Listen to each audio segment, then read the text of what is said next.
ఇగో ఇయాల మనము మామిడికాయ తొక్క ఎట్లా పెట్టుకోవాలనో చూద్దాము.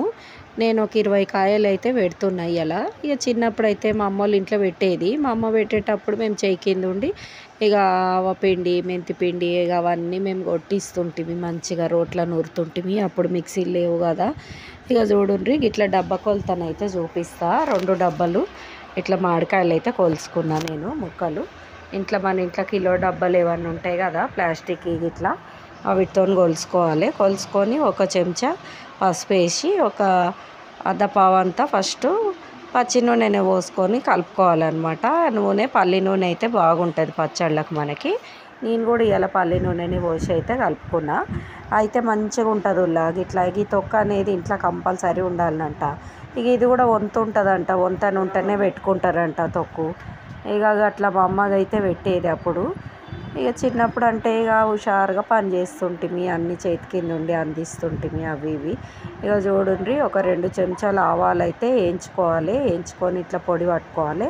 పొడి పట్టుకొని ఆ పొడి వేయాలన్నమాట. ఈ ఆవపిండి మెంతి పొడితోనే మనకి ఇలా మంచి రుచి అనేది వస్తుంది తొక్క అనేది. ఒక చెంచా మెంతులు అయితే వేసిన నేను వేయించి వేసుకోవాలి. మళ్ళీ కొన్ని గిట్లా ఒక చెంచాడాన్ని ఉట్టి వేసుకోవాలి. మళ్ళీ ఒక చిన్న ఎల్లిగడ్డ గిట్ల పొట్టు తీసి వేసుకోవాలన్నమాట. ఇక తొక్కు మాగినాక ఈ ఎల్లిపాయలు కూడా పుల్లగా ఉంటాయి. దోలాడి వేసుకుంటారు అనమాట ఎల్లిపాయలు కూడా. ఇక తొక్క అయితే ఇక ఏం చేస్తాము, కలుపుకొని తిన్నాక పిక్క దవడకు పెట్టుకుంటాము. దవడకు పెట్టుకొని ఇక జ్యూస్ వస్తుంటే ఇక అదొక ఎంజాయ్ చేస్తారు పిల్లలు. మంచిగా ఉంటుంది గిట్లా మామిడికాయ తొక్క అయితే. ఇక కారం చూడుండ్రి ఇట్లా మిర్చి పౌడర్ అయితే తీసుకున్నా నేను. మంచిగా పచ్చళ్ళది వేరేది ఉంటుంది కదా, ఆ మిర్చి పౌడర్ అయితే తీసుకోవాలి. కారము తీసుకొని చూడండి 2 డబ్బాలు మనం మామిడికాయలు తీసుకున్నాం కదా, అలా సగం డబ్బాడు కారం అయితే వేసుకోవాలి. తర్వాత చూడండి ఒక పావు డబ్బా ఉప్పు, దొడ్డుప్పు ఇట్లా మిక్సీలో పట్టుకొని వేసుకోవాలి. సన్నుప్పు ఎంత వేసినా మనకు కాదు. ఇక దొడ్డుప్పు అయితే గిట్లా మిక్సీలో పట్టుకొని వేసుకోవాలి. అంతా ఆ డబ్బాతోనే కొలత తీసుకోండి. మీరు ఏ డబ్బా తీసుకుంటారో అదే డబ్బాతోని అన్నిట్లా కొలుచుకొని తీసుకోవాలన్నమాట. కొలతలతో చేసుకుంటే మంచిగా వస్తుంది మనకి.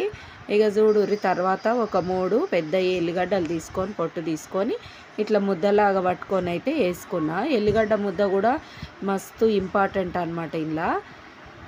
ఇక రుచి అనేది వీటితోటే వస్తుంది మనకి మంచిగా. ఎల్లిపాయ ముద్ద, ఆవాల పొడి, మెంతుల పొడి ఇవి వేస్తేనే మనకు తొక్క అనేది మంచిగా కుదురుతుంది అనమాట. చూడుండ్రి ఇట్లా. ఇది కలుపుకున్నాక 3 రోజులు అయితే పక్కకు పెట్టాలి. ఇక మంచిగా బట్ట గట్టిగా గాలి పోకుండా ఇట్లా సజ్జల మీద పెట్టేయాలి, మీదికి ఎవ్వరు అందుకోకుండా. ఇక మంచిగా ఉంటుంది అనమాట. ఇక 3వ రోజు తీసి ఇట్లా కలుపుకున్నాం అనుకోండి. కలుపుకొని ఇక గింత తాలింపు వేసుకుంటే బాగుంటుంది. మొత్తం తాలింపు వేసుకోవద్దు. మనకి ఎప్పుడు కావాలంటే అప్పుడు గింత కొంచెం అంతా తీసుకొని వాడుకోవాలన్నమాట. తాలింపు పెట్టుకొని మిగతాది మాత్రము అట్లనే పెట్టేసేయాలి. ఇక చూడండి ఇట్లా మంచిగా అయితే అయ్యింది. ఇక డబ్బాలకైతే ఎత్తి పెడుతున్నా నేను కలిపి. ఇక 3వ రోజు కలపనికి చూసినప్పుడు ఉప్పు చూసుకోవాలి. జరంత ఉప్పుకి ఇట్లా తక్కువ ఉంటే వేసుకోవచ్చు మనం, ఏం తప్పు లేదు మళ్ళీ కూడా. ఎందుకంటే ఉప్పు తక్కువ ఉంటే బూజు వస్తుంది కదా మనకి. ఉప్పు అయితే మంచిగా ఉండాలి.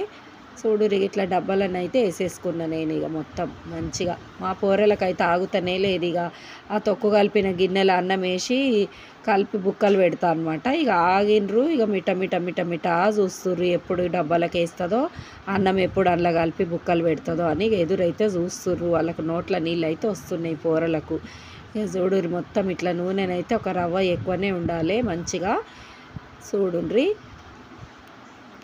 తర్వాత ఇక తొక్కు కలుపుకున్న బేసన్ గిన్నెలో ఉడుకుడుకు అన్నం వేసి ఇక కలిపి బుక్కలు అయితే పెడితే ఇక సప్పరిస్తుర్రు. మంచిగా ఉందని చెప్తుర్రు. ఇట్లా తొక్కు అయితే మీరు కూడా పెట్టుకోరు ఎండాకాలంలో. అయితే ఇంకోటి ఏంటంటే యాది మర్చిన, ఈ తొక్కు పెట్టినాక మనం ఒక 5గురికి అన్న వంచాలనంట అక్కపక్క వాళ్ళకు.